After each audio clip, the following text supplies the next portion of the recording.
নমস্কার। আপনারা দেখছেন এখন দাসপুর বার্তা। প্রথম রথযাত্রার প্রস্তুতি তুঙ্গে দীঘা জগন্নাথ ধামে। পশ্চিমবঙ্গ রাজ্যের পূর্ব মেদিনীপুর জেলার দীঘা সৈকত নগরীতে গত 30শে এপ্রিল বুধবার পবিত্র অক্ষয় তৃতীয়ার শুভ লগ্নে দীঘা জগন্নাথ ধামের আত্মপ্রকাশ ঘটেছে পশ্চিমবঙ্গ রাজ্যের মাননীয় মুখ্যমন্ত্রী মমতা বন্দ্যোপাধ্যায়ের হাতে।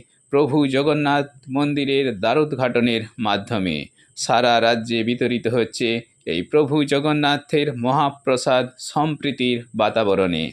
এই সাথে আসন্ন 27শে জুন শুক্রবার এখানে শুভ লগ্নে মাননীয় মুখ্যমন্ত্রী ও প্রভু সেবায়িতদের করস্পর্শে রশ্মির টানে দীঘা জগন্নাথ ধামে রথযাত্রা সূচনার প্রস্তুতি তুঙ্গে।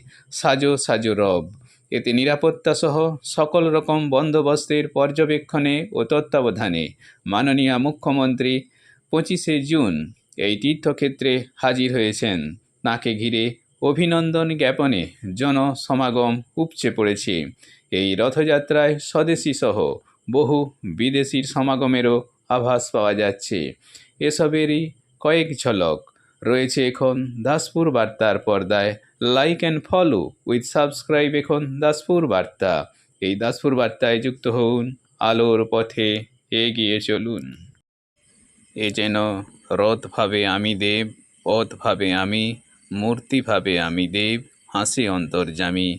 এমনই মধুময় পরিবেশ, আনন্দমুখর জনসমাগম প্রতিভাত হতে চলেছে নব্য দীঘা জগন্নাথ ধামে।